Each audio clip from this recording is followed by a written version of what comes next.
انشاءاللہ ہم شروع کرتے ہیں سورۃ التوبہ، اور اس کا دوسرا نام آپ لوگوں کو جیسے کہ معلوم ہے البراء بھی ہے۔ تو ہم لوگ انشاءاللہ شروع کریں گے آیت نمبر 26 سے، جو کہ آیت سکینہ ہے۔ پچھلی آیات میں ہم نے جو ہے جنگ حنین کے بارے میں پڑھا تھا، اور آج یہ ہم شروع کرتے ہیں آیت 26 سے آیت سکینہ بھی ہے، اور پھر آگے جو ہے حضرت ثمامہ بن اسال کا بھی ذکر آئے گا، تو ان کے بارے میں بھی ہم جانیں گے سمجھیں گے۔ تو ہم شروع کرتے ہیں انشاءاللہ۔ السلام علیکم ورحمۃ اللہ وبرکاتہ، نحمدہ ونصلی علی رسولہ الکریم، اما بعد، فاعوذ باللہ من الشیطان الرجیم، بسم اللہ الرحمن الرحیم، ربی اشرح لی صدری ویسر لی امری واحلل عقدۃ من لسانی یفقہوا قولی، ربی زدنا علما، اللہم فقہنا فی الدین، آمین یا رب العالمین۔ اور تو ہم پہلے آیت سکینہ کی تلاوت سن لیتے ہیں۔ ہمارا آپ جیسے کہ آپ کو معلوم ہے پارہ نمبر 10 ہے، سورۃ التوبہ چل رہی ہے ہماری، تو ہم آیت سکینہ جو ہمارے 26ویں آیت سے شروع ہو رہا ہے، تو ہم تلاوت سن لیتے ہیں۔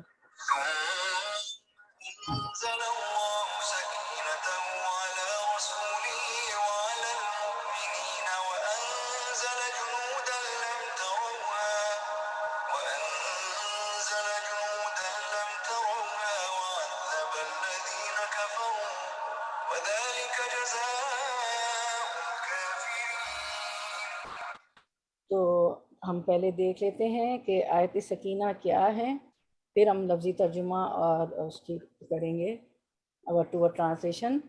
تو یہ آیت سکینت کہلاتی ہے۔ سکینت وہ اطمینان ہوتا ہے جو اللہ اپنے بندوں کے دلوں میں ڈالتا ہے۔ سکینت انسان کو سکون اور وقار پر ابھارتی ہے۔ سکینت خوف کے وقت انسان کے دل کو مضبوطی دیتی ہے۔ ابن القیم کہتے ہیں یہ اللہ کی عطا کیے گئے رتبوں میں سے رتبہ ہے۔ یہ رتبہ انسان کی ذاتی محنت اور کسب کی وجہ سے ہوتا ہے۔ تو یہ ساری سکینت اور دلوں کا اطمینان ابن القیم دیکھیں کیا کہتے ہیں کہ یہ ہماری محنت سے ہوگا۔ ہم اللہ کی طرف جتنا بڑھیں گے، جتنا قرآن کو پڑھیں گے، سمجھیں گے، اس پہ عمل کریں گے، تو یہ سکینت اور یہ اطمینان اور یہ وقار ہمیں حاصل ہوگا انشاءاللہ۔ اور خوف کے وقت بھی انسان کے دل کو مضبوطی حاصل ہوتی ہے۔ پھر ہم دیکھتے ہیں کہ یہ قرآن مجید میں 6 مقامات پر سکینت کا ذکر ہے۔ ایک بار سورۃ البقرہ میں آیت نمبر 248 میں آتا ہے، پھر 2 بار سورۃ التوبہ جیسے آج آیا ہے، ہماری آیت ہے، سبق ہے آیت 26، اور پھر دوبارہ سورۃ التوبہ جو کہ ہم کریں آیت نمبر 40 میں بھی آئے گا، پھر آیت سکینہ آئے گی، پھر 3 بار سورۃ الفتح میں یہ آیات نمبر ہیں سورۃ الفتح کے 4، 18، 26، 4، 18 اور 26۔ تو اس طرح یہ 6 مقامات پر آیت سکینت کا ذکر ہے قرآن میں۔ جب انسان ان آیات کو سنتا ہے یا پڑھتا ہے تو شیطانی حملوں سے نجات پا جاتا ہے۔ تو انشاءاللہ ہم رمضان میں تو ہم بہت زیادہ ہی پڑھ رہے ہیں، تراویح میں پڑھ رہے ہیں، گھر میں پڑھ رہے ہیں، کسی کے 2 قرآن پارے ہونے روز کے، کسی کے 3 ہو رہے، جیسے اللہ توفیق دیتا ہے۔ اللہ تعالیٰ بس قبول فرمائے، بس پڑھنے والے ہم بنیں، ٹھیک ہے نا۔ اللہ تعالیٰ کوالٹی دیکھتے ہیں، ہمارا اخلاص دیکھتے ہیں، یہ نہیں دیکھتے ہیں کہ ہم نے کتنے پڑھ لیے، ٹھیک ہے۔ تو اور سمجھ کے ہم پڑھنے والے ہوں، عمل کرنے والے ہوں۔ اب ہم ورڈ ٹو ورڈ ٹرانسلیشن کی طرف آتے ہیں۔ آیت نمبر 26، ثم پھر انزلہ اتاری، اللہ نے سکینتہ سکینت اپنی سکینت اپنی علی رسول ہی اللہ پر، رسول ہی اپنے، علی رسول ہی اپنے رسول پر، وعلی المؤمنین اور اللہ پر المؤمنینا مومنوں، وعلی المؤمنینا اور مومنوں پر، وانزلا اور انزلا اس نے اتارے، وانزلا اور اس نے اتارے، جنودن اپنے لشکر۔ اللہ کے جنودن لشکر کون ہوتے ہیں؟ فرشتے ہوتے ہیں۔ لم نہیں، تروہا ترو دیکھا تم نے، ہا انہیں، وعذبا وہ اور عذبا اس نے عذاب دیا، الذین ان کو جنہوں نے کفرو کفر کیا، وذالک اور ذالک یہی ہے، جزاء بدلہ، الکافرین کافروں کا۔ رننگ ٹرانسلیشن کی طرف، وہ رواں ترجمے کی طرف، پھر اللہ نے اپنی طرف کی تسکین اپنے نبی پر اور مومنوں پر اتاری، اور وہ اپنے وہ لشکر بھیجے جنہیں تم دیکھ نہیں رہے تھے، اور کافروں کو پوری سزا دی، ان کفار کا یہی بدلہ تھا۔ آیت کی طرف آتے ہیں۔ ثم انزل اللہ سکینتہ، پھر اللہ نے اپنی طرف کی تسکین نازل کی، ٹھیک ہے۔ کس پر تسکین نازل کی؟ سکینت کس پہ نازل کی؟ علی رسول ہی و علی المومنین، اپنے رسول صلی اللہ علیہ وسلم پر اور مومنوں پر۔ یہ کب کی بات ہے؟ یہ جو آپ نے پچھلی آیتوں میں پڑھا تھا جنگ حنین کے وقت، ٹھیک ہے نا۔ اب دیکھیں، جب ہم قرآن سے جڑتے ہیں، آیت کو لفظی ترجموں سے اور تفسیر سے پڑھتے ہیں آیت با آیت، تو ہمیں پتہ چلتا ہے کہ کس وقت کیا ہوا، شان نزول کیا ہوتا ہے آیتوں کا، اور کس وقت یہ آیت نازل ہوئی۔ ویسے رینڈم ہمیں حدیث بھی سمجھ میں نہیں آ رہی ہوتی، ہم پڑھ رہے ہوتے ہیں حدیث سمجھ میں آ رہی ہوتی، لیکن پتہ نہیں چلتا اس کا محل وقوع کیا ہے، یعنی کس سلسلے میں کب نازل ہوئی نا، کیا بات تھی، کیا واقعہ تھا۔ تو اب دیکھیں، یہ یوں تو آیت سکینہ 6 ہیں، لیکن یہ والی آیت نمبر 26 جو ہے، اب آپ جب بھی پڑھیں گی میں اور آپ، تو چونکہ ہم ڈیٹیل میں پڑھ رہے ہیں تو ہمیں پتہ چلے گا کہ یہ سکینت جو ہے سورت، یہ جو ہے جنگ حنین کے وقت نازل ہوئی تھی، کیونکہ پچھلی آیتوں میں ہم نے پڑھا، جنگ حنین بہت تفصیل سے ہم نے پڑھی کل، اور اس کی جو ہے ویڈیو بھی الگ کرنے کی ہم کوشش کر رہے ہیں کہ صرف جنگ حنین ڈالیں ہم یوٹیوب پہ، فیس بک پہ، اور ہمیں مل جائے ہماری ریکارڈنگ جنگ حنین کی، ٹھیک ہے۔ تو غزوہ حنین کے وقت یہ نازل ہوئی تھی، کیونکہ پچھلی آیتوں میں ہم نے پڑھا کہ مسلمانوں کو یہ ہو گیا کہ اب تو ہماری کثرت زیادہ ہو گئی ہے، ہم 14,000 ہیں، مختلف وہ آتی، کہیں 14,000 آتا ہے، کہیں 12، کہیں کچھ آتا ہے، تو ہم 14,000 ہیں، اور اب یہ کہ ہمیں کوئی ہرا ہی نہیں سکتا۔ تو یہ لوگ جو تھے بڑے، ان کے پاس وار ٹیکٹکس تھی، جو حوازن کے لوگ تھے طائف کے، تو انہوں نے اپنی کچھ کمین گاؤں میں چھپے ہوئے تھے، اور انہوں نے اچانک حملہ کر دیا، ٹھیک ہے۔ تو اب یہ ہے کہ اچانک حملہ کر دیا، اور مسلمان، آپ نے کل پڑھا جنگ حنین میں تفصیل سے کہ منتشر ہو گئے، ٹھیک ہے۔ پھر آپ صلی اللہ علیہ وسلم نے حضرت عباس رضی اللہ عنہ کی آواز بہت اونچی تھی، ان سے فرمایا کہ مسلمانوں کو جمع کرو، ٹھیک ہے نا۔ پھر یہی چیز اللہ تعالیٰ فرما رہے ہیں کہ پھر جو اس طرح کی چیزیں ہوں گی، اللہ کو یہ بات پسند نہیں آئی تھی کہ ہم کثرت تعداد میں ہیں، مالک الملک کو یہ بات پسند نہیں آئی کہ ہم کثرت تعداد میں ہیں، کیونکہ اللہ تعالیٰ انسان کو اپنے ریسورسز پر، کہ بچے زیادہ ہیں، میرا جتھا زیادہ ہے، میری فیملی بڑی ہے، میں بہت پیسے والی ہوں، میری بہت پراپرٹی ہے، نہیں۔ ایک ہریکین سینڈی آیا تو سب کے بزنس فلاپ ہو گئے تھے، آپ نے دیکھا دنیا میں ایک زلزلہ آیا، اللہ نعوذ باللہ اللہ نہ کرے، تو انسان تھپ ہو جاتا ہے، بزنس فلاپ ہو جاتے ہیں، انسان کو بیماریاں ایسی آ جاتی ہے کہ جاب کے قابل نہیں رہتے، آپ نے دیکھا ہوگا اپنے گھروں میں، اور میں بھی یہ چیزیں دیکھ رہی ہوں۔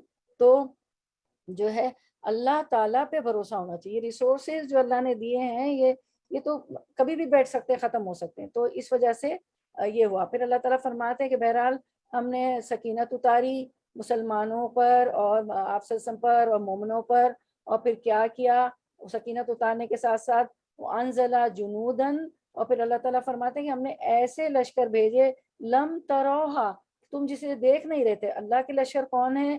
فرشتے ہیں۔ اللہ تعالیٰ فرماتے ہیں، قرآن میں آتا ہے کہ اور میرے لشکروں کو کوئی نہیں جانتا، ہم نہیں جانتے کہ کتنے ہیں، فرشتے تو بے شمار ہیں، ٹھیک ہے۔ مختلف فرشتے، مختلف ڈیوٹیز اللہ تعالیٰ نے ان کو دی ہے، ٹھیک ہے۔ لم تروہا، تم اسے دیکھ نہ سکتے تھے۔ پھر اس طرح فرشتوں کے ذریعے اللہ تعالیٰ نے کیا کیا، وَعَذَّبَ الَّذِينَ كَفَرُوا، اور پھر اللہ تعالیٰ نے کافروں کو پوری سزا دی، ذَلِكَ جَزَاءُ الْكَافِرِينَ، ان کفار کا یہی بدلہ تھا کہ ان کو سزا دی اللہ تعالیٰ نے، ٹھیک ہے۔ اس کے بعد ہم دیکھتے ہیں آیت نمبر تو اب ہمیں یہ یاد رہے گا کہ 6 آیتوں میں سے جو یہ آیت نمبر 26 سورۃ التوبہ کی ہے، یہ سکینت کب نازل ہوئی تھی؟ میرا خیال ہے کبھی نہیں بھولیں گے میں اور آپ، میں بھول جاؤں تو مجھے یاد دلا دیجیے گا کب نازل ہوئی تھی؟ یہ جنگ حنین کے وقت۔ اس طرح تو جنگ بدر میں بھی آئے تھے نا فرشتے، بہت سی جگہوں پہ اللہ تعالیٰ فرشتوں سے مدد کرتے ہیں، کہا مسلمانوں کی، رسولوں کی۔ اچھا پھر ہم دیکھتے ہیں آیت number 27 word to word translation. ثم پھر، یتوبو مہربان ہوگا، اللہ اللہ، من بعدی بعد، ذالکا اس کے، اللہ پر، من جس، علی من جس پر، یشاء چاہے گا، واللہ و اور اللہ اللہ، غفور بہت بخشنے والا ہے، رحیم نہایت رحم فرمانے والا ہے۔ ہم آتے رننگ ٹرانسلیشن کی طرف۔ پھر اس کے بعد بھی جس پر چاہے اللہ تعالیٰ اپنی رحمت کی توجہ فرمائے گا، اللہ ہی بخشش و مہربانی کرنے والا ہے۔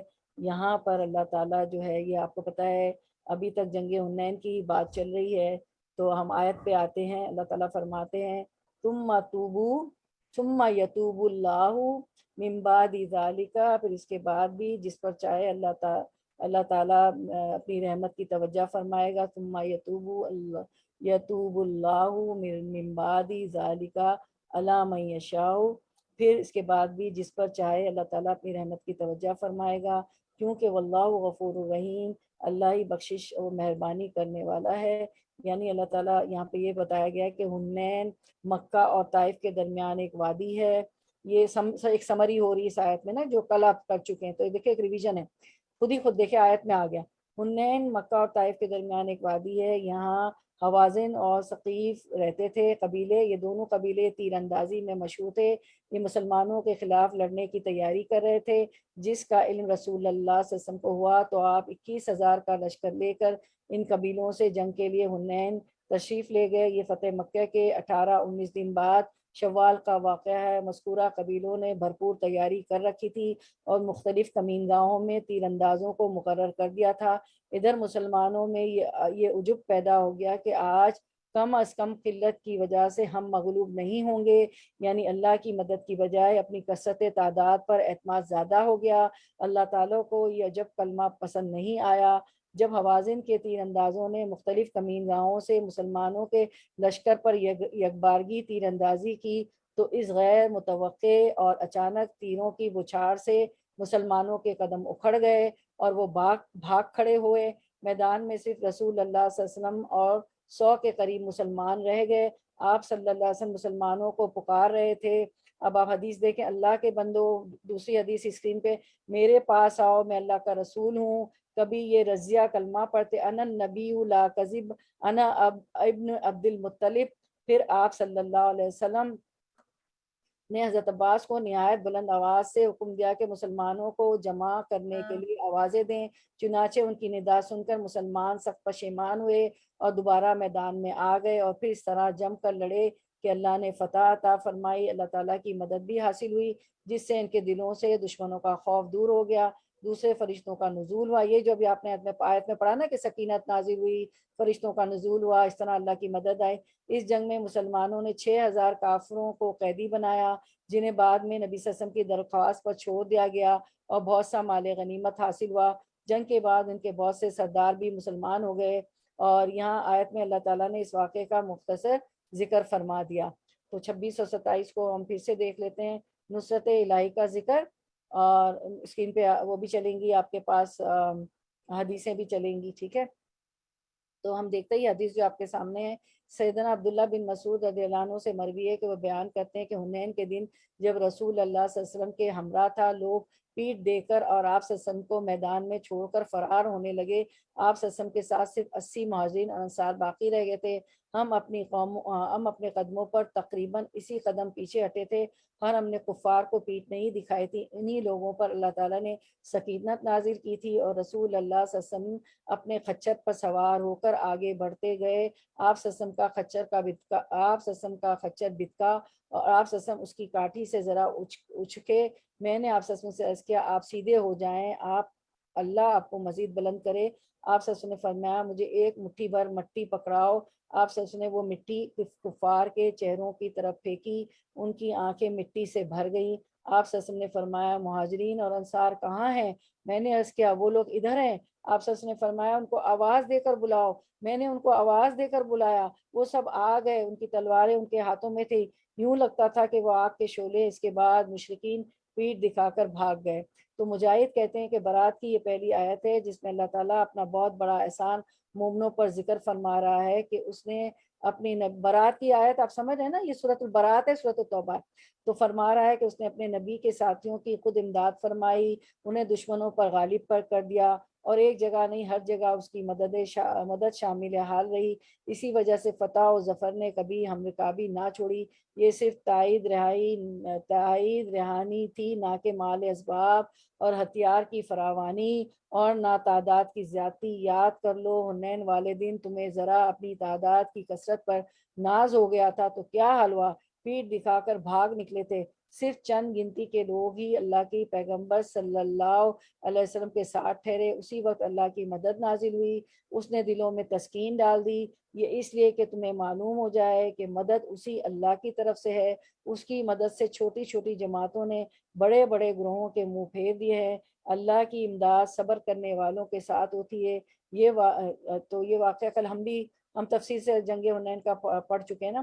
مسند احمد کی حدیث میں بہترین ساتھی 4 ہیں، بہترین چھوٹا لشکر 400 کا ہے، اور بہترین بڑا لشکر 4000 کا ہے، اور 12,000 کی تعداد تو اپنی زیادتی کے باعث کبھی مغلوب نہیں ہو سکتی۔ 12,000 تھے نا جنگ حنین میں، آپ کو مختلف جگہ پہ مختلف تعداد ملے گی۔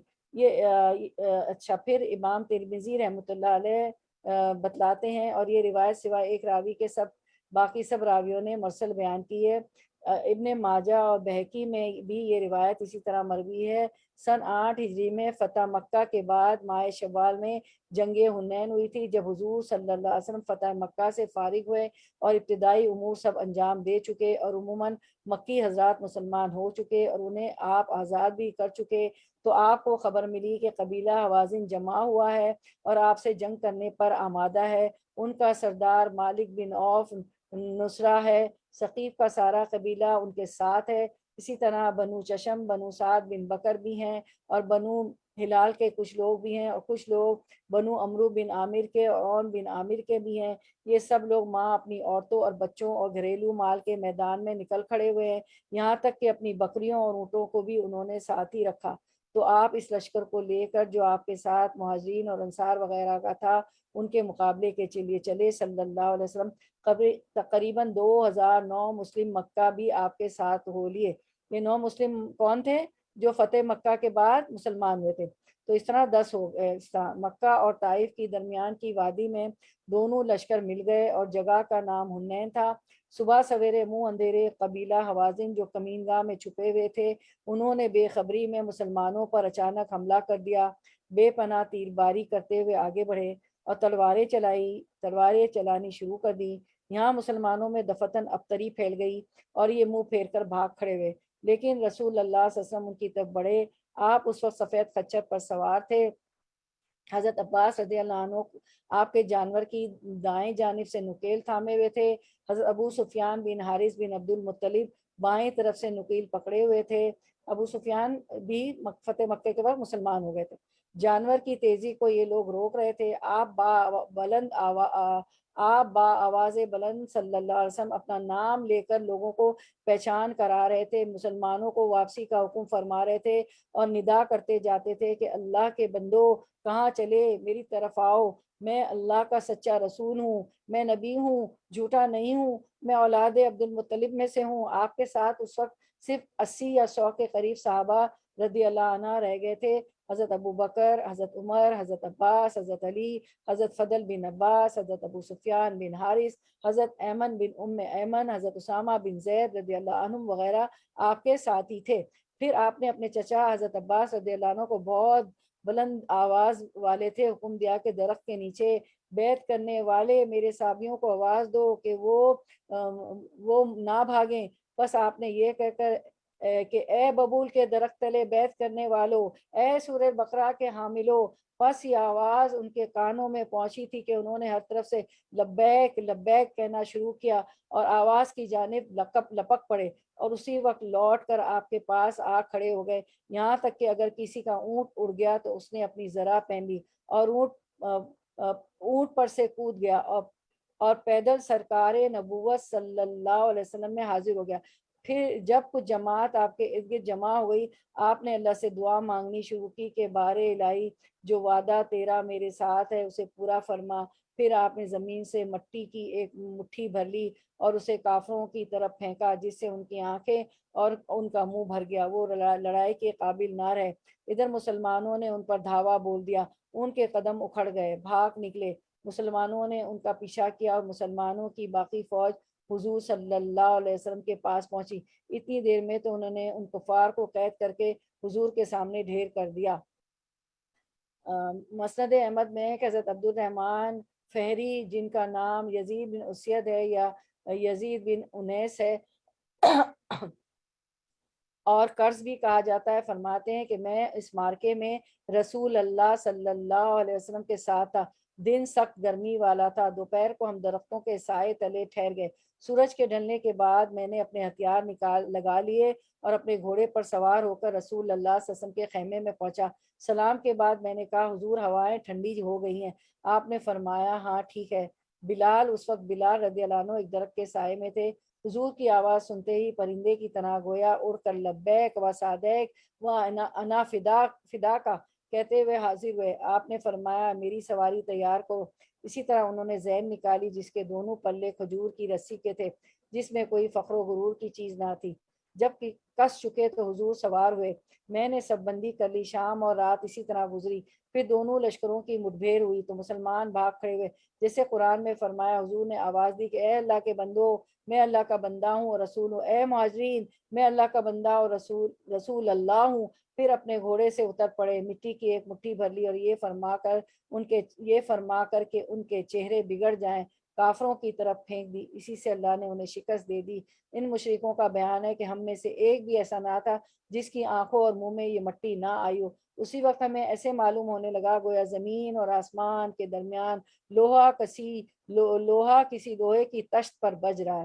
ہمیں ایسا معلوم ہونے لگا گویا زمین اور آسمان کے درمیان لوہا کسی لوہے کی تشت پر بج رہا ہے۔ ایک روایت میں ہے کہ بھاگے ہوئے مسلمان جب 100 آپ کے پاس واپس پہنچ گئے، آپ نے اسی وقت حملے کا حکم دے دیا۔ اول تو منادی انصار کی تھی، پھر خزرج پر ہی رہ گئی۔ یہ قبیلہ لڑائی کے وقت بڑا ہی ثابت تھا۔ آپ نے اپنی سواری پر سے میدان جنگ کا نظارہ دیکھا اور فرمایا، اب لڑائی گرما گرمی سے ہو رہی ہے۔ اس میں ہے کہ اللہ نے جس کافر کو چاہا قتل کرا دیا، جسے چاہا قید کرا دیا، اور ان کے مال اور اولادیں اپنے نبی کو فہم دلا دی۔ حضرت برا بن عازب رضی اللہ عنہ سے کسی نے کہا، ابو عمارہ، کیا تم لوگ رسول اللہ صلی اللہ علیہ وسلم کے پاس سے حنین والے دن بھاگ نکلے تھے؟ یہ حدیث دیکھے گا اسکرین پہ۔ آپ نے فرمایا، رسول اللہ صلی اللہ علیہ وسلم کا قدم پیچھے نہیں ہٹا تھا۔ بات یہ کہ قبیلہ حوازن کے لوگ تیر اندازی کے فن کے استاد تھے۔ اللہ کے فضل سے ہم نے انہیں پہلے ہی حملے میں شکست دے دی، لیکن جب لوگ مال غنیمت پر جھک پڑے، انہوں نے موقع دیکھ کر پوری مہارت کے ساتھ تیروں کی بارش برسائی تو یہاں بھگدڑ مچ گئی۔ سبحان اللہ! رسول اللہ صلی اللہ علیہ وسلم کی کامل شجاعت اور پوری بہادری کا موقع تھا۔ لشکر بھاگ نکلا ہے۔ اس وقت آپ کسی تیز سواری پر نہیں جو بھاگنے دوڑنے میں کام آئے، بلکہ آپ صلی اللہ علیہ وسلم خچر پر سوار ہیں، مشرکوں کی طرف بڑھ رہے ہیں۔ انہیں اپنی تہیں چھپاتے نہیں، بلکہ اپنا نام اپنی زبان سے پکار کر بتاتے ہیں کہ نہ پہچاننے والے بھی پہچان لے۔ خیال فرمائیے کہ کس قدر ذات واحد پر آپ کا توکل ہے، آپ صلی اللہ علیہ وسلم کا کتنا کامل یقین ہے آپ کو اللہ کی مدد پر کہ اپنا نام پکار کے پہچان کرائے۔ جانتے ہیں کہ اللہ تعالیٰ امر رسالت کو پورا کر کے ہی رہے گا اور آپ کے دین کو دنیا کے اور دینوں پر غالب کر کے ہی رہے گا۔ فصلوات اللہ وسلام علیہ ابدا۔ اب اللہ تعالیٰ اپنے نبی پر اور مسلمانوں کے اوپر سکینت نازل فرماتا ہے اور اپنے فرشتوں کا لشکر بھیجتا ہے جنہیں کوئی نہ دیکھتا تھا۔ ایک مشرک کا بیان ہے کہ حنین والے دن جب ہم مسلمانوں سے لڑنے لگے، ایک بکری کا دودھ نکالا جائے اتنی دیر بھی ہم نے انہیں اپنے سامنے جمنے نہیں دیا۔ دیکھیں مشرک بتا رہے فوراً بھاگ کھڑے ہوئے، ہم نے ان کا تعاقب شروع کیا یہاں تک کہ ہمیں ایک صاحب سفید خچر پر سوار نظر پڑے۔ ہم نے دیکھا کہ خوبصورت نورانی چہرے والے کچھ لوگ ان کے ارد گرد ہیں۔ مسلمانوں کے ان کی زبان سے نکلا کہ تمہارے چہرے بگڑ جائیں، واپس لوٹ جاؤ۔ بس یہ کہنا تھا کہ ہمیں شکست ہو گئی، یہاں تک کہ مسلمان ہمارے کندھوں پر سوار ہو گئے۔ دیکھیں ان لوگوں کو بھی نظر آئے نورانی سفید چہرے والے، یعنی ظاہر ہے وہ فرشتے ہی ہوں گے۔ اللہ تعالیٰ خود فرما رہے ہیں کہ فرشتوں کی مدد کی تھی ہم نے جنگ حنین میں۔ حضرت ابن مسعود رضی اللہ عنہ فرماتے ہیں کہ میں بھی اس لشکر میں تھا، آپ کے ساتھ صرف 80 مہاجر اور انصار رہ گئے تھے۔ ہم نے پیٹھ نہیں دکھائی تھی، ہم پر اللہ نے اطمینان اور سکون نازل فرما دیا تھا۔ حضور صلی اللہ علیہ وسلم اپنے سفید خچر پر سوار دشمنوں کی طرف بڑھ رہے تھے، جانوروں نے ٹھوکر کھائی، آپ زین پر سے نیچے جھک گئے۔ میں نے آواز دی کہ حضور صلی اللہ علیہ وسلم اونچے ہو جائیے، اللہ آپ کو اونچائی رکھے۔ آپ نے فرمایا ایک مٹھی مٹی کی تو بھر دو، آپ نے فرمایا ایک مٹھی مٹی کی تو بھر دو، میں نے بھر دی۔ آپ صلی اللہ علیہ وسلم نے کافروں کی طرف پھینکی جس سے ان کی آنکھیں بھر گئیں۔ پھر فرمایا مہاجر و انصار کہاں ہیں؟ میں نے کہا یہی ہے۔ فرمایا انہیں آواز دو۔ میرا آواز دینا تھا کہ وہ تلواریں سوتے ہوئے لپک لپک کر آ گئے۔ اب تو مشرکین کی کچھ نہ چلی، وہ بھاگ کھڑے ہوئے۔ بہقی کی ایک روایت میں ہے کہ شیبہ بن عثمان کہتے ہیں کہ اب دیکھیں پھر وہ شیبہ والی حدیث بھی آ گئی جو کل آپ نے پڑھی تھی، تو پھر سے دیکھ لیتے ہیں۔ بہقی کی ایک روایت میں ہے کہ شیبہ بن عثمان کہتے ہیں کہ حنین کے دن جبکہ میں نے رسول اللہ صلی اللہ علیہ وسلم کو اس حالت میں دیکھا کہ لشکر شکست کھا کر بھاگ کھڑا ہوا ہے اور آپ تنہا رہ گئے، تو مجھے بدر والے دن اپنے باپ اور چچا کا مارا جانا یاد آ گیا کہ وہ علی اور حمزہ رضی اللہ عنہ کے ہاتھوں مارے گئے ہیں۔ میں نے اپنے جی میں کہا کہ ان کے انتقام لینے کا اس سے اچھا موقع اور کون سا ملے گا، آؤ پیغمبر کو قتل کر دو۔ اس ارادے سے میں آپ کی دائیں جانب بڑھا، لیکن وہاں میں نے ابن عباس بن عبد المطلب کو پایا، سفید چاندی جیسی زرہ پہنے مستعد کھڑے ہیں۔ میں نے سوچا کہ یہ چچا ہیں، اپنے بھتیجے کی پوری حمایت کریں گے، چلو بائیں جانب سے جا کر اپنا کام کروں۔ ادھر سے آیا تو دیکھا ابو سفیان بن حارث بن عبد المطلب کھڑے۔ میں نے کہا ان کے بھی چچا کے لڑکے بھائی ہیں، اپنے بھائی کی ضرور حمایت کریں گے۔ پھر میں کاوا کاٹ کر پیچھے کی طرف آیا، آپ کے قریب پہنچ گیا۔ اب یہی باقی رہ گیا تھا کہ تلوار سونت کر وار کر دوں کہ میں نے دیکھا کہ ایک آگ کا کوڑا بجلی کی طرح چمک کر مجھ پر پڑا چاہتا ہے۔ میں نے آنکھیں بند کر لی اور پاؤں پیچھے کی طرف ہٹا۔ اسی وقت حضور نے میری جانب التفات کیا صلی اللہ علیہ وسلم اور فرمایا شیبہ میرے پاس آ، اللہ اس کے شیطان کو دور کر دے۔ اب میں نے آنکھ کھول کر جو رسول اللہ صلی اللہ علیہ وسلم کی طرف دیکھا تو واللہ آپ مجھے میرے کانوں اور آنکھوں سے بھی زیادہ محبوب تھے۔ آپ نے فرمایا شیبہ جا کافروں سے لڑ۔ شیبہ کا بیان ہے کہ اس جنگ میں حضرت کے ساتھیوں میں بھی تھا، لیکن میں اسلام کی وجہ سے اسلام کی معرفت کی بنا پر نہیں نکلا تھا، بلکہ میں نے کہا واہ یہ کیسے ہو سکتا ہے کہ حوازن قریش پر غالب آ جائیں، اور میں آپ کے پاس ہی کھڑا ہوا تھا۔ میں نے گھوڑے کو دیکھ کر کہا یا رسول اللہ میں تو ابلق رنگ کے گھوڑے دیکھ رہا ہوں۔ آپ نے فرمایا شیبہ وہ تو سوا کافروں کے کسی کو نظر نہیں آتے۔ پھر آپ نے کیونکہ کافر تھے نا تو اس لیے ان کو وہ جو مدد آئی تھی گھوڑے نظر آئے۔ پھر آپ نے میرے سینے پر ہاتھ مار کر دعا کی یا اللہ شیبہ کو، یہ تو بدلہ لینے کی وجہ سے آئے تھے نا، پھر آپ نے میرے سینے پر ہاتھ مار کر دعا کی یا اللہ شیبہ کو ہدایت کر۔ پھر دوبارہ سہ یہی کہا اور یہی کہا واللہ آپ کا ہاتھ ہٹنے سے پہلے ہی ساری دنیا سے زیادہ آپ کی محبت میں اپنے دل میں پانے لگا۔ حضرت جبیر بن مطعم رضی اللہ عنہ فرماتے میں اس غزوے میں آپ کے ہم رکاب تھا، میں نے دیکھا کہ کوئی چیز آسمان سے اتر رہی ہے، چیونٹوں کی طرح اس نے میدان گھیر لیا۔ اسی وقت مشرکوں کے قدم اکھڑ گئے، واللہ ہمیں کوئی شک نہیں کہ وہ آسمانی مدد تھی۔ یزید بن عامر ثوابی اپنے کفر کے زمانے میں جنگ حنین میں کافروں کے ساتھ تھے، بعد میں یہ مسلمان ہو گئے تھے۔ ان سے بھی جب دریافت کیا جاتا کہ اس موقع پر تمہارے دلوں کا رعب و خوف سے کیا حال تھا، تو وہ تشت میں کنکریاں رکھ کر بجا کر کہتے کہ یہی آواز ہمیں ہمارے دل سے آ رہی تھی، بے طرح کلیجہ اچھل رہا تھا اور دل جو ہے دہل رہا تھا۔ صحیح مسلم میں ہے کہ رسول اللہ صلی اللہ علیہ وسلم فرماتے ہیں مجھے روب سے مدد دی گئی، مجھے جامع کلمات دیے گئے ہیں، الغرض کفار کو اللہ نے یہ سزا دی اور یہ ان کے کفر کا بدلہ تھا۔ باقی حوازن پر اللہ نے مہربانی فرمائی۔ وہ جو حوازن کے لوگ لڑنے آئے تھے انہیں توبہ نصیب ہوئی، مسلمان ہو کر خدمت مخدوم میں حاضر ہوئے۔ اس وقت آپ فتح مندی کے ساتھ لوٹے ہوئے مکہ شریف جرانہ کے قریب پہنچ چکے تھے۔ جنگ کو 20 دن کے قریب گزر چکے تھے، اس لیے آپ نے فرمایا کہ اب تم دو چیزوں میں سے ایک پسند کر لو، کیونکہ کل آپ نے پڑھا تھا نا جنگ حنین کی ڈیٹیل میں کہ آپ صلی اللہ علیہ وسلم نے ان کا انتظار کیا، 1 مہینہ انتظار کیا کہ وہ واپس آئیں گے۔ اس کے بعد آپ نے مال غنیمت تقسیم کیا ان کو انتظار کرنے کے بعد۔ تو آپ نے فرمایا کہ اب تم دو چیزوں میں سے کسی ایک کو پسند کر لو، یا قیدی یا مال۔ انہوں نے قیدیوں کا واپس لینا پسند کیا۔ ان قیدیوں کے چھوٹوں بڑوں کی، مرد عورت کی، بالغ نابالغ کی تعداد 6000 تھی۔ آپ نے یہ سب انہیں لوٹا دیے۔ ان کا مال بطور غنیمت کے مسلمانوں میں تقسیم ہوا، اور 9 مسلم جو مکہ کے آزاد کردہ تھے انہیں بھی آپ نے اس مال میں سے دیا کہ ان کے دل اسلام کی طرف پورے مائل ہو جائیں۔ وہ مولف بالقلب ہوتا ہے نا، جو صورت توبہ میں زکوٰۃ کا جہاں حکم ہے وہاں پر 8 مد ہے نا، ان میں تالیف قلب کے لیے بھی ہے نا کہ تالیف قلب کے لیے دیا جائے، جو 9 مسلم ہوتے ہیں یا غیر مسلم، ان میں سے ایک ایک کو 100 اونٹ عطا فرمائے۔ مالک بن عوف نصری کو بھی آپ نے 100 اونٹ دیے اور اسی کو اس کی قوم کا سردار بنا دیا جیسے کہ وہ تھا۔ اسی کی تعریف میں اسی نے اپنے مشہور قصیدے میں کہا کہ میں نے تو حضرت محمد صلی اللہ علیہ وسلم جیسا نہ کسی اور کو دیکھا نہ سنا، دینے میں اور بخشش و عطا کرنے میں اور قصوروں سے درگزر کرنے میں دنیا میں آپ کا ثانی نہیں ہے۔ تو آپ محرم اخلاق ہیں، اخلاق کو کامل کرنے کے لیے بھیجے گئے تھے، تو اللہ تعالیٰ ہمیں آپ وسلم کی سنتوں پہ چلنا ہے۔ دیکھیں یہ لوگ سب کیا گواہی دے رہے ہیں کہ آپ وسلم جیسا کسی اور کو دیکھا نہ سنا، بخشش عطا کرنے میں اور قصوروں سے درگزر کرنے میں آپ کی تو ساری خوبیاں ہیں۔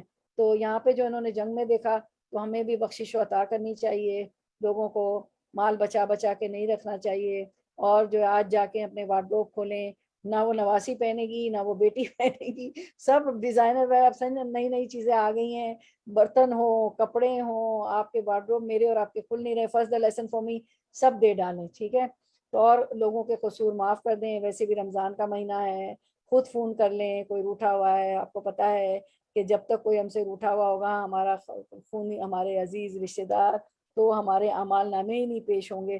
اور رمضان میں تو گردنیں اللہ تعالیٰ آزاد کرتے ہیں اور بخشش فرماتے ہیں، مغفرت کا مہینہ ہے، بخشش کا مہینہ ہے، شہر القرآن ہے، برکتوں کا مہینہ ہے، تو لوگوں کو معاف کر دیجئے، جو معاف نہیں کرتا اسے معاف نہیں کیا جاتا۔ یہ نہیں کہ ہاں میں نے تو معاف کر دیا لیکن مجھے ان کی وہ بات نہیں بھولتی، اگر بات نہیں بھولتی تو کیا معاف کیا آپ نے نا؟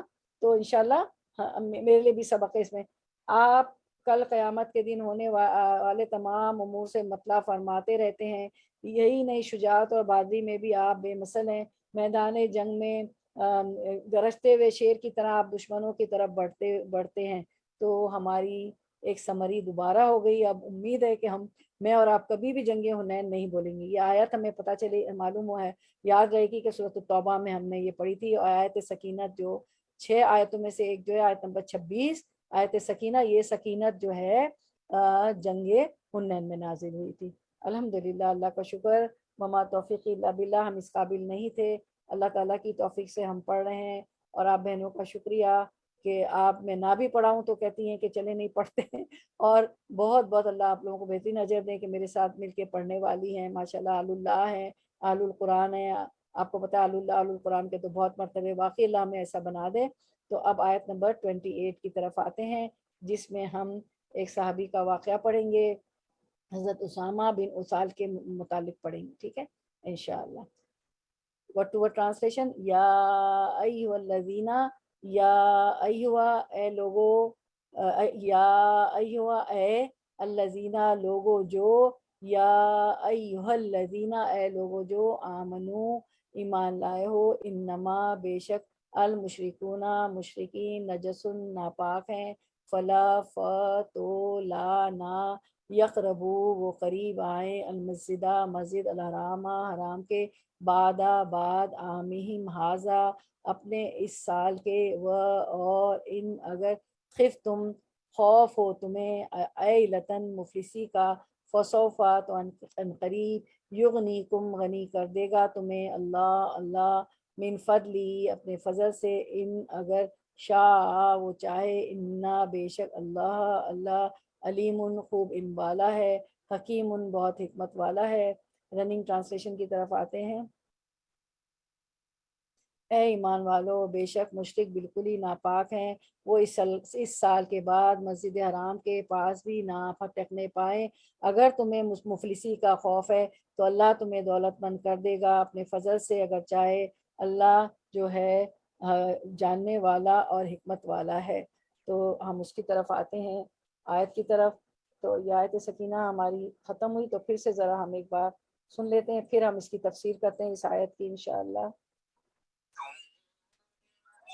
أنزل الله سكينته على رسوله وعلى المؤمنين وأنزل جنودا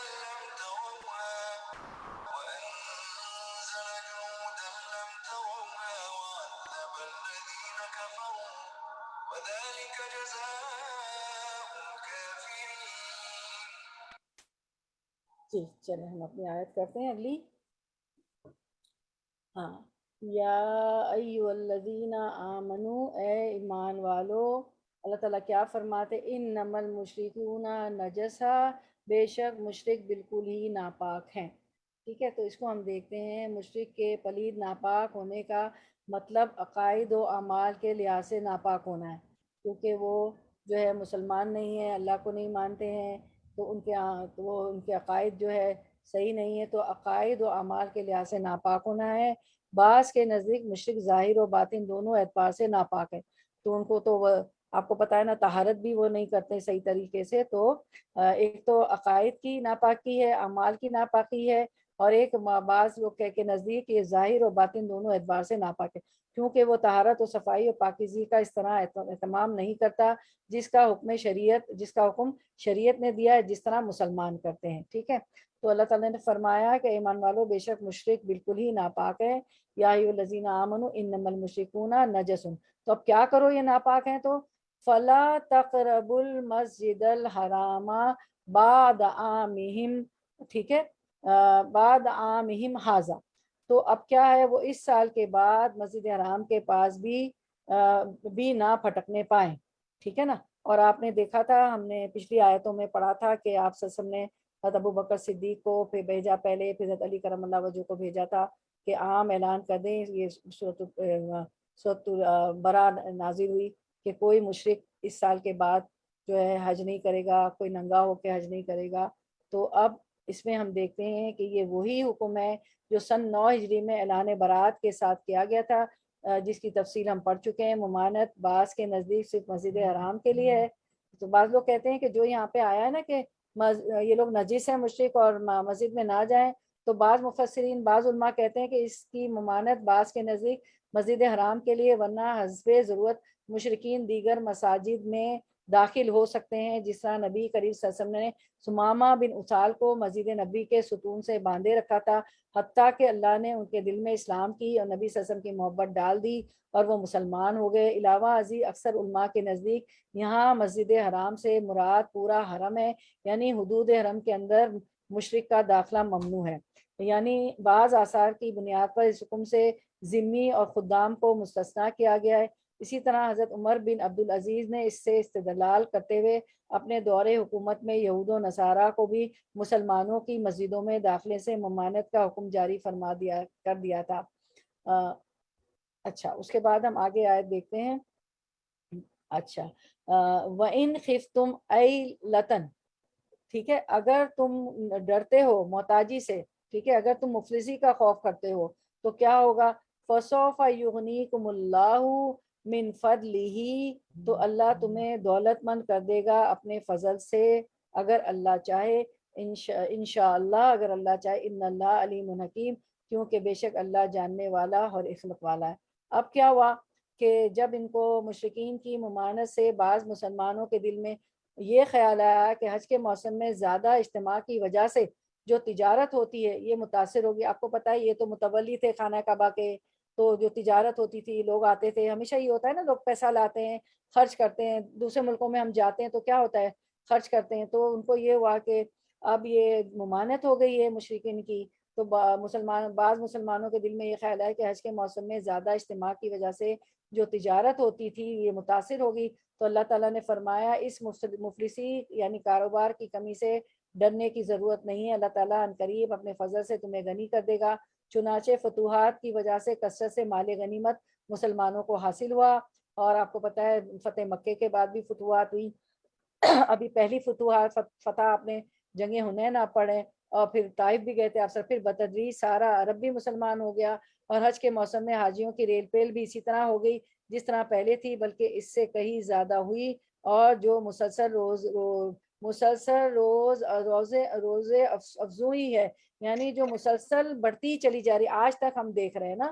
تو یہ تو انسانی خدشے ہیں نا کہ اب منع کر دیے گا مشرکوں کو تب وہ آئیں گے نہیں، تو ہماری تو تجارت ہوتی تھی اب کیا ہوگا.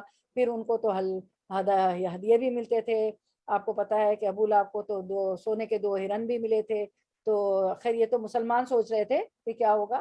تو ہمیشہ یہاں پہ تو برکات رہی ہے نا. تو پھر زیادہ مسلمان ہو گئے لوگ، پورا عرب مسلمان ہو گیا، تو اور لوگ آتے رہے. تو اللہ تعالیٰ یہی فرماتے کہ اللہ اپنے فضل سے غنی کر دے گا. تو اس طرح ان کو اللہ تعالیٰ نے غنی کر دیا. اب یہ جو بات آئی آیت کی طرف دیکھتے ہیں ہم.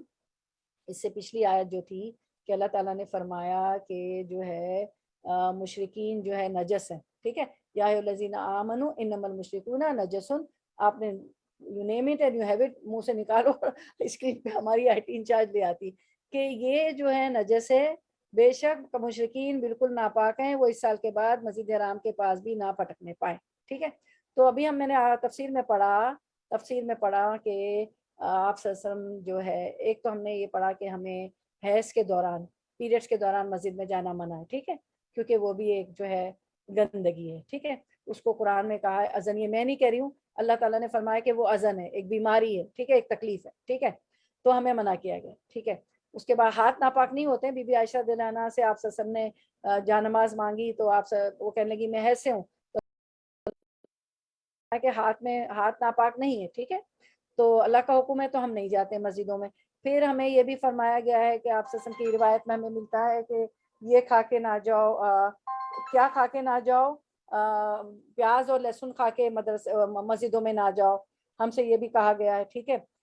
تو یہ ہے کہ تاکہ ساتھی جو ہمارے ساتھ پڑھ رہی ہیں، ہماری ساتھی جو ہے ان کو تکلیف نہ ہو، فرشتوں کو بھی تکلیف ہوتی ہے. اب یہاں فرمایا گیا کہ مشرک تو بالکل ہی ناپاک ہے، نجس ہے. ایک تو ان کے عقائد کی گندگی ہے کہ مسلمان ہیں، ان کا عقیدہ ہی نہیں ہے، تو بتوں کی اور مطلب اللہ کے ساتھ شرک کرتے ہیں. اوروں کو خدا کوئی سورج کی پوجا کرتا ہے، کوئی کس کی کوئی پوجا، تو ان کے عقیدے میں گندگی ہے. پھر یہ ہماری طرح وضو اور طہارت بھی نہیں کرتے ہیں نا، ظاہر اور باطن دونوں اعتبار سے ناپاک ہے. وہ طہارت اور صفائی پاکیزگی کا بھی خیال نہیں کرتے ہیں. لیکن ہم نے تفسیر میں پڑھا کہ جو ہے آپ سم جو ہے آنے دیتے تھے لوگوں کو، کیونکہ جب تک آپ کی مسجد میں، لیکن یہ مسجد حرام میں نہیں ہوگا. ٹھیک ہے، مسجد حرام کے لیے ہے خانہ کعبہ میں، اور ہم نے ابھی پڑھا کہ اس کی حدود میں بھی لوگ نہیں جائیں گے. ٹھیک ہے، صرف خانہ کعبہ اور جو مسجد بن گئی ہے وہ نہیں، بہت سا علاقہ جو ہے حدود میں آتا ہے خانہ کعبہ کی. ٹھیک ہے، جیسے کہ آپ جاتے ہیں، آپ وہاں رہ رہے ہوتے ہیں، آپ نے ایک عمرہ کر لیا ہوتا ہے، دوسرے عمرے کے لیے آپ کو میقات جانا پڑتا ہے. تو مسجد تمیم یا مسجد عائشہ جو ہے وہ حدود میں آتا ہے. کتنی دور ہے نا، وہ تھوڑا دور ہے. ٹھیک ہے، تو وہاں جا کے آپ دوسرا احرام باندھتے ہیں اور نیت کرتے ہیں کہ ٹھیک ہے دوسرے عمرے کے لیے، تو حدود میں بھی نہیں جائیں گے. تو اسی لیے ہم دیکھتے ہیں کہ وہاں پہ ان کا ایکسپریس وے ہے، جو سپر ہائی وے، خط سری اس کو کہتے ہیں نا، ایکسپریس وے، ہائی وے جس کو کہہ لیں، تو وہ الگ ہی ہے کافروں کا، کام وام کے لیے تو جائے. تو مسلمان اس راستے سے وہ نہیں جاتے، صرف مسلمان جاتے ہیں. ٹھیک نا، ہماری بسیں اور ہماری گاڑیاں بسز وغیرہ جاتی ہیں. ٹھیک ہے، تو مسجد حرام میں منع ہے. اور جب تک ہم کسی کو لیکن آپ صلی اللہ علیہ وسلم نے جو ہے حضرت ثمامہ بن اسال کو باندھ دیا تھا، اور وہ کافر تھے. تو یہ ہمیں دلیل ملتی ہے، ہم دلیل سے بات کرتے ہیں نا، تو ہمیں دلیل ملتی ہے. اور تفسیر میں بھی آیا کہ ان کو باندھ دیا تھا، وہ کافر تھے. تو جب تک وہ کافروں کو آپ لائیں گے نہیں تو وہ کیسے مسلمان ہوں گے؟ بعض آپ لوگ کہتے بھی ہیں نا نان مسلم سے ہماری دوستیاں ہوتی ہیں، ہمارے ساتھ پڑھ رہے ہوتے ہیں، ہمارے جاب پلیس پہ ہوتے ہیں، ہمارے پڑوسی ہوتے ہیں، تو ہم ان کو لے جا سکتے ہیں، کیونکہ حضرت ثمامہ بن اسال کافر تھے، ان کو باندھا آپ صلی اللہ علیہ وسلم نے مسجد نبوی میں، تو تبھی تو انہوں نے آپ صلی اللہ علیہ وسلم پہ دیکھا، اخلاق کو، صحابہ کرام کو دیکھا کہ آپ کی تعلیمات سے کس طرح وہ اثر کر رہے ہیں اور عمل کر رہے ہیں، تو پھر وہ مسلمان ہوئے نا، ایسے تھوڑی وہ مسلمان ہو گئے مسجد میں کھڑے کھڑے بندے بندے۔ تو اب ہم دیکھتے ہیں کہ کیا واقعات تھے حضرت ثمامہ بن اسال کو، تو یہ ہمیں دلیل مل گئی ہے کہ آپ بتا سکتی ہیں کہ کافر جا سکتے ہیں مسجد میں۔ اور یہ جو آیت ہے یہ کس کے لیے ہے؟ یہ آیت نمبر 28 جو ہماری، یہ اس میں جو منع فرمایا گیا ہے کہ یہ عقیدے کی نجاست ہے، ان کی یہ وہ غسل اور یہ وضو و طہارت میں نجاست ہے، یہ نجیس ہے، یہ کافروں کو کہاں نہیں جائیں گے؟ وہ مسجد حرام میں اور اس کی جو حدود ہے، حدود میں بھی نہیں جائیں گے، ٹھیک ہے۔ حضرت ثمامہ بن اسال 6 ہجری میں رسول اکرم صلی اللہ علیہ وسلم نے دعوت اللہ کا دائرہ وسیع کرنے کا عزم کیا، تو عرب و عجم کے بادشاہوں کی طرف 8 خطوط لکھے، انہیں اسلام قبول کرنے کی دعوت دی۔ جن سربراہوں کو خطوط لکھے ان میں ثمامہ بن اسال رضی اللہ عنہ کا نام بھی آتا ہے۔ جب خط لکھا تھا تو وہ مسلمان نہیں تھے۔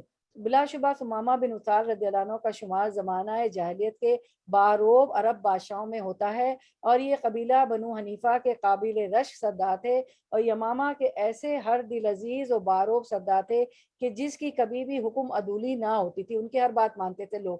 زمانہ جہالت میں ثمامہ رضی اللہ عنہ کو جب نبی کریم صلی اللہ علیہ وسلم کا خط ملا تو اس نے بڑی حقارت سے دیکھا، اس کی سطوت و نقوت سے نے اسے گھناؤنا جرم کرنے پر آمادہ کیا۔ حق بات سننے کے لیے ان کے کان بہرے ہو گئے، پھر اس پر یہ جنون طاری ہوا کہ رسول اللہ صلی اللہ علیہ وسلم کو قتل کر دے اور آپ کے مشن کو ناکام بنا دے، لیکن وہ اپنے اس منصوبے کو پائے تکمیل تک پہنچانے کے لیے مناسب موقع کی تلاش میں رہا۔ کون؟ ماما، ان کی جو بات ہو رہی نا، ہم جو بات کریں ثمامہ کی، ایک دفعہ اسے موقع ملا، وہ دبے پاؤں حضور اکرم صلی اللہ علیہ وسلم پر پیچھے سے وار کرنے ہی والا تھا، لیکن اس کے چچا نے اس کا ہاتھ روک دیا۔ اس طرح آپ اللہ تعالیٰ کے فضل و کرم سے دشمن کے شر سے محفوظ ہے۔ ثمامہ نے رسول اللہ اکرم صلی اللہ علیہ وسلم سے تو اپنا ہاتھ روک لیا، لیکن آپ کے صحابہ کرام رضی اللہ عنہم کو نقصان پہنچانے کے لیے کسی مناسب موقع کی تلاش میں رہا۔ ایک دفعہ ایسا ہوا کہ بہت سے صحابہ کرام رضی اللہ عنہم کا محاصرہ کر کے انہیں بے دریغ قتل کر دیا۔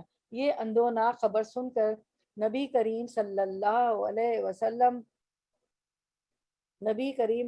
نے عام اعلان فرمایا کہ ثمامہ جہاں کہیں ملے اسے قتل کر دیا جائے۔ اس دل خراش واقعے کو گزرے ابھی چند دن ہی ہوئے تھے کہ ثمامہ بن اسال کے دل میں آیا کہ بیت اللہ کی زیارت کی جائے، اس لیے وہ یمامہ سے سوئے مکہ معظمہ روانہ ہوا۔ یعنی ان کے یہ دین ابراہیمی تھے نا، یہ سارے مشرک تھے، دین ابراہیم کو، ابراہیم علیہ السلام کو مانتے تھے، لیکن اس کی شکل بدل دی تھی نا، ننگے طواف کرنا اور سارا کچھ، ساری شکل بدل دی تھی، اور شرک کرتے تھے، اللہ کے ساتھ شریک ٹھہراتے تھے۔ تو وہ یمامہ سے سوئے مکہ معظمہ روانہ، اس کی دلی تمنا تھی کہ طواف کعبہ کرے اور بیت اللہ میں رکھے گئے بتوں کے نام پر جانور ذبح کرے۔ جب ثمامہ مدینہ منورہ کے قریب ابھی راستے ہی میں تھے کہ ان کے ساتھ اچانک ایک حادثہ پیش آیا جو ان کے وہم گمان میں بھی نہ ہوا تھا۔ ہوا یہ کہ رسول اللہ صلی اللہ علیہ وسلم کا ترتیب دیا ہوا مجاہدین اسلام کا ایک گروہ مدینہ منورہ کی نگرانی پر مامور تھا۔ مبادہ کہ کوئی مدینہ منورہ پر رات کے وقت اچانک حملہ نہ کر دے۔ مجاہدین کا یہ گروپ گشت کر رہا تھا کہ انہوں نے راستے میں جاتے ہوئے جناب ثمامہ رضی اللہ عنہ کو گرفتار کر لیا، لیکن انہیں معلوم نہ تھا کہ یہ کون ہے۔ وہ انہیں پکڑ کر مدینے لے آئے، مسجد نبی صلی اللہ علیہ وسلم کے ایک ستون کے ساتھ باندھ دیا۔ مجاہدین نے سوچا کہ نبی صلی اللہ علیہ وسلم قیدی کو دیکھ لیں گے اور اس کے متعلق جو حکم فرمائیں گے اس کی تعمیل کی جائے گی۔ نبی صلی اللہ علیہ وسلم جب مسجد نبوی میں تشریف لائے، آپ نے دیکھا کہ ثمامہ بن اسال رضی اللہ عنہ مسجد کے ایک ستون کے ساتھ بندھا ہوا ہے۔ اسے اس حالت میں دیکھ کر آپ نے ارشاد فرمایا کیا جانتے ہو کہ تم نے کسے گرفتار کیا؟ سب نے کہا یا رسول اللہ ہمیں تو علم نہیں۔ آپ صلی اللہ علیہ وسلم نے ارشاد فرمایا یہ تو ثمامہ بن اسال ہیں، اب اس کے ساتھ حسن سلوک سے پیش آنا، گھر میں جو کھانا ہے وہ ثمامہ بن اسال کے لیے بھیج دیا جائے۔ پھر آپ نے حکم کیا کہ میری اونٹنی کا دودھ صبح شام اسے پلایا جائے۔ کتنا اچھا سلوک فرما رہے اللہ کے رسول صلی اللہ علیہ وسلم، دیکھیں کس طرح لوگوں کو مسلمان کیا، ایسے ہی نہیں ایک مٹھی بھر جماعت جو ہے اقوام عالم کی امام بن گئی، آپ صحابہ کرام اور آپ یہ اخلاق تھے، کافروں سے بھی یہ اخلاق تھے۔ اور ہم تو سوچتے ہیں، ہم تو ایک خاتون کو بھی نہیں لا سکے کسی ایک بہن کو بھی اس درس میں صرف ایک آئی ہماری ایک بہن، ایک نئی بہن بھی ہمارے ساتھ ہوتی ہیں۔ آپ کے حکم کی فوراً تکمیل کی گئی، پھر نبی صلی اللہ علیہ وسلم ثمامہ بن اسال کی طرف متوجہ ہوئے تاکہ اسے اسلام قبول کرنے کی دعوت دیں۔ آپ نے بڑے ہی مشفقانہ انداز میں دریافت کیا، ثمامہ کیا رائے ہے؟ انہوں نے جواب دیا، بہتر ہے اگر آپ مجھے قتل کر دیں تو یقیناً ایک ایسے شخص کو قتل کریں گے جس نے آپ کے صحابہ کرام رضی اللہ عنہم کا خون بہایا۔ اگر معاف فرما دے تو ایک قدردان پر مہربانی ہوگی، اور اگر مال چاہتے ہیں تو جس قدر فرمائے مال آپ کی خدمت میں پیش کر دیا جائے گا۔ رسول اللہ صلی اللہ علیہ وسلم تشریف لے گئے اور انہیں 2 دن تک اسی حالت میں رہنے دیا، لیکن کھانا پانی اور دودھ باقاعدگی سے انہیں ملتا رہا، یعنی بندے ہوئے تھے لیکن کھانا پانی دودھ وغیرہ۔ پھر آپ نے دریافت فرمایا، ثمامہ کیا رائے؟ انہوں نے کہا بات تو وہی ہے جو میں پہلے عرض کر چکا ہوں، اگر آپ معاف فرما دیں تو ایک قدردان پر مہربانی کریں گے، اگر آپ مجھے قتل کر دیں تو ایک ایسے شخص کو قتل کر دیں گے جس نے آپ کے ساتھیوں کا خون بہایا ہے، اور اگر مال چاہتے ہیں تو آپ کی منشا کے مطابق مال آپ کی خدمت میں پیش کر دیا جائے گا۔ رسول اللہ صلی اللہ علیہ وسلم نے اب بھی اسے اسی حالت میں رہنے دیا اور تیسرے دن تشریف لائے اور دریافت فرمایا، ثمامہ اب تمہاری کیا رائے ہے؟ انہوں نے کہا میری رائے تو وہی ہے جو میں پہلے عرض کر چکا ہوں، اگر آپ معاف کر دیں تو ایک قدردان پر مہربانی کریں گے، اور اگر آپ قتل کریں تو ایک ایسے شخص کو قتل کریں گے جس کی گردن پر خون ہے، اور اگر مال چاہیے تو آپ کی منشا کے مطابق مال دیا جائے گا۔ رسول اللہ صلی اللہ علیہ وسلم نے صحابہ کرام رضی اللہ عنہ کو حکم دیا کہ اسے آزاد کر دو۔ جناب ثمامہ آزاد ہونے کے بعد مسجد نبوی سے نکل کر ایک طرف چل دیے۔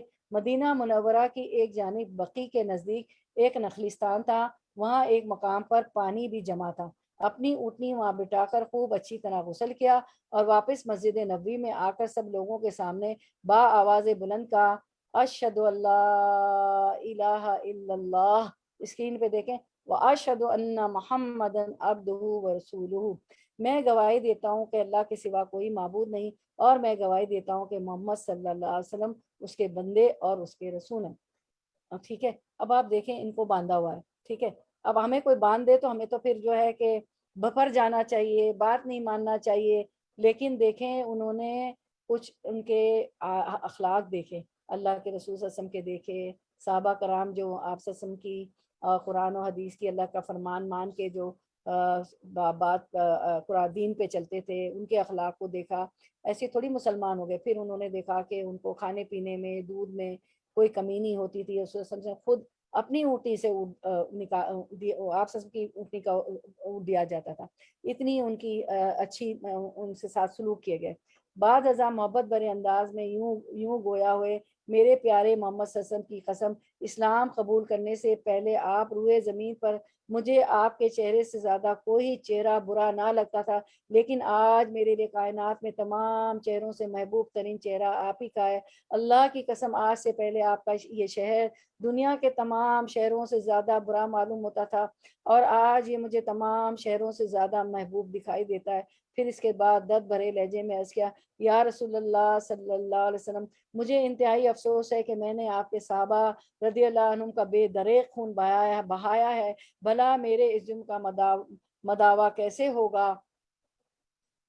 پھر جو کیسے ہوگا؟ یہ سن کر نبی صلی اللہ علیہ وسلم نے ارشاد فرمایا، ثمامہ رضی اللہ عنہ آپ گھبرائیے نہیں، اسلام سے پہلے سب گناہوں کو مٹا دیا جاتا ہے، اور آپ نے اس خیر و برکت کی بشارت دی جو اللہ سبحانہ تعالیٰ نے اسلام قبول کرنے کی بدولت اس کے نصیب میں لکھ دی۔ یہ سن کر جناب ثمامہ رضی اللہ عنہ کا چہرہ خوشی سے تمتما اٹھا اور یوں کہنے لگے، اللہ کی قسم میں نے اپنے زمانہ جاہلیت میں جس قدر مسلمانوں کو قتل کیا اس سے 2 گنا زیادہ مشرکین کو تہ تہ کر دوں گا۔ اب میری جان، میری تلوار اور جو کچھ بھی میرے پاس ہے سب کچھ آپ کی اور آپ کے دین کی خدمت کے لیے وقف ہے صلی اللہ علیہ وسلم۔ پھر عرض کیا، یا رسول اللہ صلی اللہ علیہ وسلم، مجھے اجازت ہو تو میں عمرہ ادا کر رہا ہوں۔ نبی کریم صلی اللہ علیہ وسلم نے ارشاد فرمایا، عمرہ ضرور ادا کرے، لیکن اسلامی تعلیمات کی روشنی میں، اور آپ نے انہیں عمرہ ادا کرنے کا طریقہ بھی سمجھا دیا۔ اللہ اکبر، سبحان اللہ۔ حضرت ثمامہ رضی اللہ عنہ اجازت ملنے کے بعد عمرہ ادا کرنے کے لیے روانہ ہوئے۔ مکہ معظمہ پہنچ کر آپ نے بلند آواز یہ کلمات کہنے شروع کیے، یعنی کہ تلبی۔ اب تلبی لبيك اللهم لبيك لا شريك لك إن الحمد والنعمة لك والملك لا شريك لك لبيك اللهم لبيك لبيك لا شريك لك لبيك إن الحمد والنعمة لك والملك لا شريك لك لبيك اللهم لبيك لبيك لا شريك لك لبيك لبيك والنعمة لك والملك لا شريك لك لبيك اللهم لبيك لبيك لا شريك لك لبيك إن الحمد والنعمة لك والملك لا شريك لك لبيك اللهم لبيك لبيك حاضر ہوں اے اللہ، حاضر ہوں میں، تیرا کوئی شریک نہیں، حاضر ہوں، تمام ہم تیرے ہی لیے ہے اور تمام نعمتیں تیری ہی طرف سے ہیں، بادشاہت تیری ہی ہے، تیرا کوئی شریک نہیں۔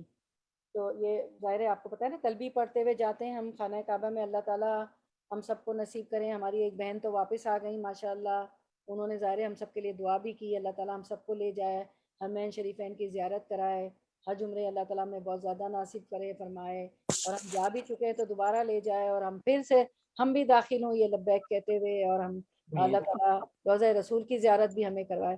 تو حضرت ثمامہ رضی اللہ عنہ وہ پہلے مسلمان ہیں جو مکہ معظمہ میں با آواز بلند تلبی کہتے ہوئے داخل ہوئے۔ آپ کو پتہ ہے وہاں الاؤ نہیں تھا، کافر الاؤ نہیں کرتے تھے۔